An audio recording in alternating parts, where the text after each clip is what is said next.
What's up guys, welcome to the channel. My name's Micah and today we are wrenching on our 2004 Dodge Dakota again. So today I figured we'd put some ball joints in it. You know, we put some new ball joints in our white truck over there because we were getting some noise from them over bumpy, rocky stretches of road, and it just handles and drives so good now that I figured, you know what, ball joints are cheap enough, let's just put some new ones in our black truck as well. I can get a little noise out of the ball joints on our black truck here, you know, over bumpy stretches of road, or if I hit a pothole, something like that, but I really just got spoiled driving that white truck now with those new ball joints, so I figured let's just throw some in our black truck. So, and the noise that your ball joints are gonna make when they are on their way out is going to be very similar to this.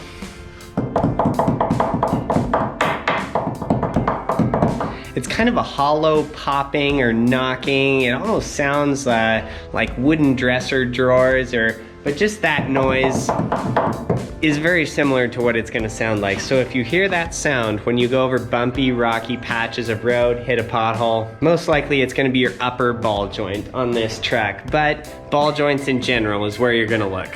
So we're actually just gonna be doing upper ball joints on this, but while we have the wheel off, you know, I'll kind of walk you through what you would have to do the lower ball joints as well. So you should get a pretty good idea from this video exactly what is gonna go into that and how to do it yourself. So let's rip into it. And then I will put a link to the ball joints that we got for our truck here. They're $24 or $25 on Amazon, I believe.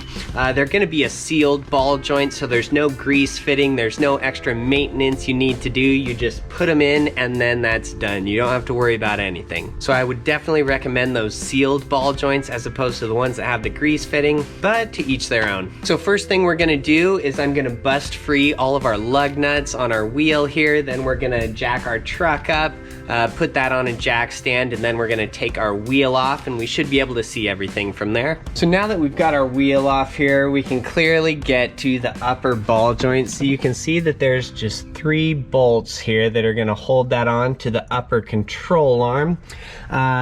Below our hub here, you'll see 1 nut on the bottom of here, of the bottom of that ball joint. So that's gonna be a 22 millimeter, I believe. It does have a little pin in it there that goes through the nut and through that stud to make sure it doesn't come out. So what we're gonna do is take off that bottom nut from the ball joint. Most likely our hub is still gonna be stuck to that upper ball joint. So what we're gonna do is get a pickle fork. If you're not familiar with these, you will be by the end of this job. So this is called a pickle fork. So after we take that lower nut off of there, we're gonna slide our pickle fork kind of in between the hub and that ball joint. I'm gonna whack the end of it with a hammer and that will kind of wedge that ball joint out of there. So first I'm gonna kind of bend that pin out of there so we can pull that out, and then we'll take our nut off of there. Sometimes you can fight with these a little bit, but usually if I just bend them straight and then I push them from the other side, they come out without too much trouble. If you can't grab it from this side. There we go, so our pin is out. So now we'll just put a wrench on this and we'll bust that loose. See if it is indeed a 22. Yep, definitely. Ugh, okay, didn't fight us too much, so that's good. All right, so now our nut is off of there as well. So what I will say at this point, before we go any further, is that if you were doing your lower ball joints and your upper ball joints, kind of what you'd want to do at this point, you would want to take off your caliper here and kind of bring that over, hang that on the frame. So your lower ball joint is going to be, let me see if I can get you up in here. Lower ball joint's going to be right here.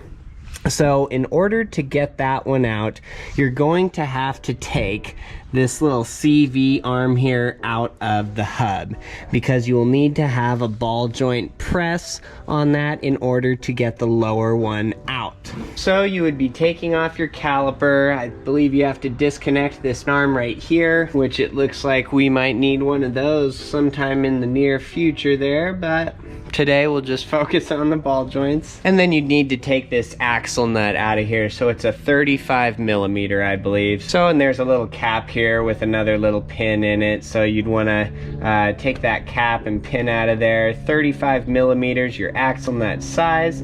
So you'd loosen this. You know, there's a few more things that you have to do for the lower ball joints. But if you kind of look at some angles here, see the angle that our upper ball joint is at? You know, that's a fairly aggressive angle. We do have it up on a jack stand and stuff, but look at that angle here compared to this angle down there.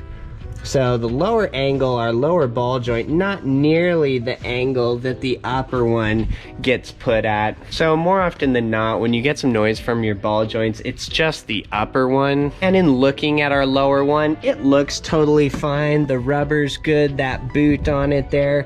You know, I don't see any signs of it needing to be replaced right now. So we're just gonna focus on that upper. So when we put our pickle fork in here and we kind of bust that upper ball joint out of the hub, this whole hub's gonna kind of want to drop down. So what I'm gonna do is put our scissor jack, just the factory jack, kind of under the bottom of this hub so it doesn't just completely fall when this breaks free. So our jack is under there, that is supporting kind of our hub. Everything looks fine there. So now I'm just gonna put our pickle fork kind of in here around that ball joint. I'm gonna grab our hammer and I'm just gonna start whacking on it here. You'll wanna whack pretty hard on it. Sometimes those ball joints are really stuck in there.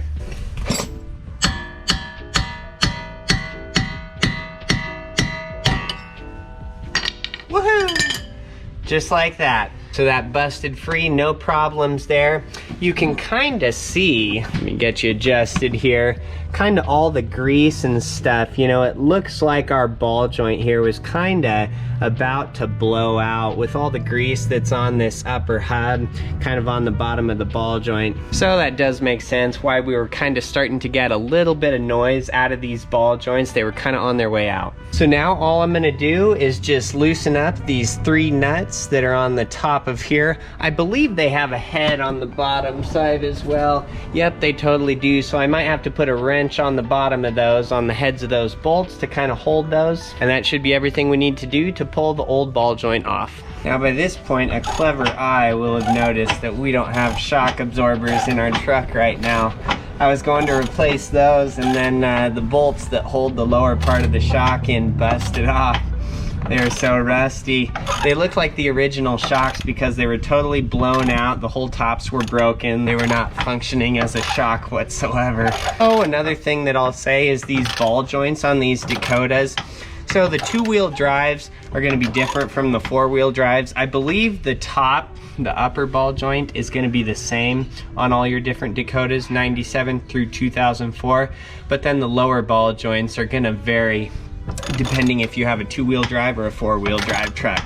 So you will not need a ball joint press, I don't believe, if you have a 2-wheel drive. But if you have a 4-wheel drive, with the way that those lower control arms are and with the CV shafts, you do need a ball joint press. All right, so that is our last bolt. Our upper ball joint is out now. So you'll want to be kind of conscious to this brake line here. You know, it runs to your caliper. I think it's recommended that you take the calipers off while doing this because, you know, if your hub completely drops, you can see that as our hub moves, since the top is unbolted, since we busted it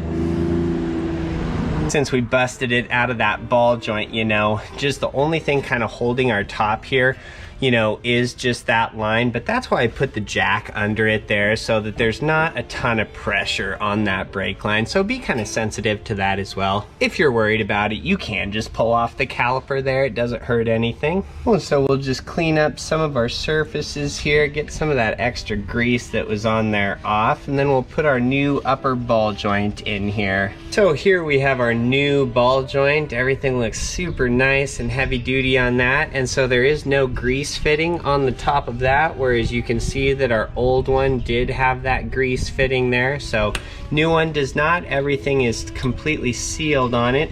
So we'll just set that right back on there, and then we'll get some of our new bolts out, put those through, put some nuts on the back side, and then we'll cinch that down. I always get the upper ball joint cinched to the control arm first. You know, you'll want to do that before you kind of put the lower stud of that ball joint through your hub. I'll just tighten all these up here, and then we can go about getting the bottom stud of that ball joint back through our hub. All right, so we got our 3 bolts done up here. Our upper ball joint is completely secured. So you'll want to take off that nut that is on the bottom of your stud. Keep that handy, and you'll kind of want to move this ball joint around a little bit, get it softened up a little bit, because you'll kind of want this at a certain angle when you lift up this hub and you're trying to fit it in the hole kind of where it goes. So we'll just pick a spot here, and then as we're kind of moving around this hub, we'll see if that's going to be where we want it or not.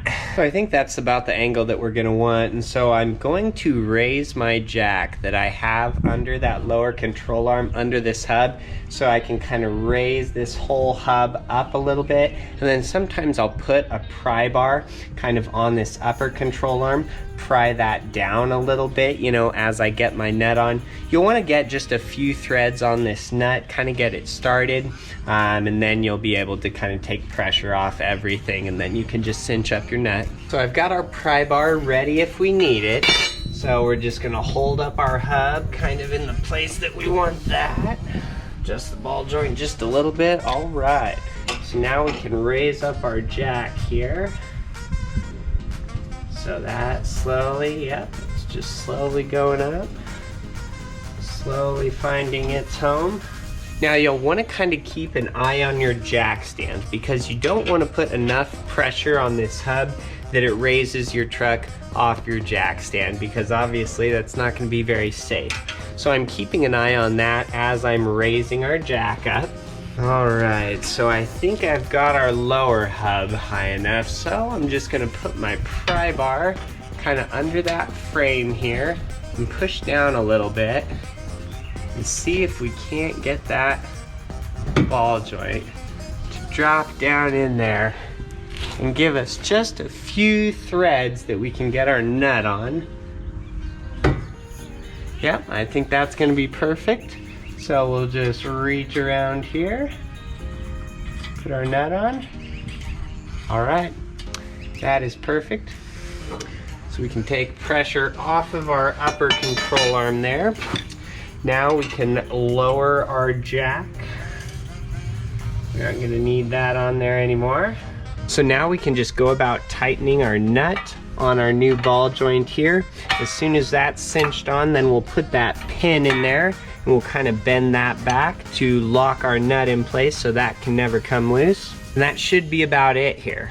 All right guys, and that's gonna be it. Our upper ball joint is installed there. So all of our bolts here, very tight on there.